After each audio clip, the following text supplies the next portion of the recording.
India has a federal system of government with strong unitary bias. What does this statement actually mean? Students often see this question in exam, so let's decode it step by step in a clear and simple way. Before understanding India's system, let's first see what federalism as practiced in USA and unitary system as followed in England means. Well, federalism in simple terms means power sharing. Power is divided between central government and state government, and both are supreme in their own areas of responsibility. Think of it like two teachers in a school. One handles academics and other handles sports. Each has authority in their own subject. In a unitary system, on the other hand, there is mainly one powerful government. Regional governments may exist, but they are subordinate to the central authority. In simple words, the center is the boss, and regional governments function under its direction, like employees. Now, India has many federal features in its administration, but it also has some important unitary characteristics.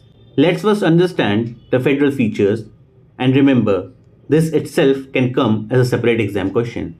Now, federal features of India. First, three levels of government. India has central government, the state government, and local bodies like panchayat and municipalities.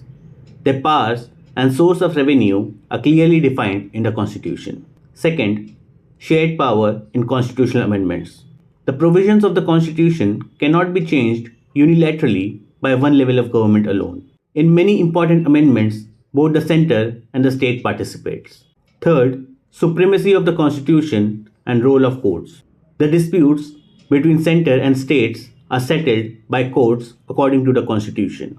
Thus, this also shows that constitution is supreme in India, not president, not prime minister or any chief minister, but the constitution.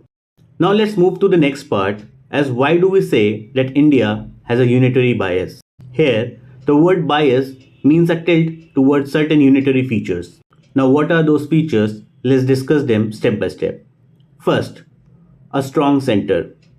Even though powers are divided, the center is more powerful than the states. For example, during emergencies, the center can take control over state functions, and in concurrent list, the central laws can override the state laws. Second, flexible constitution. For most of the matters, Indian constitution is quite flexible.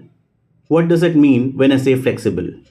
Well, flexible means that the central government, by passing bills in Lok Sabha and Rajya Sabha, can easily amend the constitution.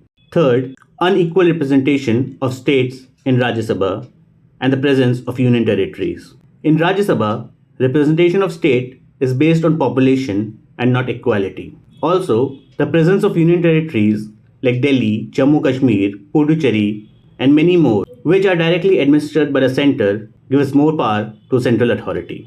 So why is it that India is a mix of both systems? Well, India has federal features because India is highly diverse. India has different languages, cultures, regions, and local needs. States require autonomy to handle their own unique challenges and demands. At the same time, India has a unitary bias or the strong center because the powerful center helps maintain unity, stability, and prevents the separatist force from fragmenting the country. So in very simple terms, we can say that Indian constitution allows different regions the freedom to manage their own affairs, but there is uniform central oversight to keep the nation united, stable, and secure. If you want in-depth analysis of other such topics, you can visit other videos on this channel. Until the next video, keep studying and keep revising.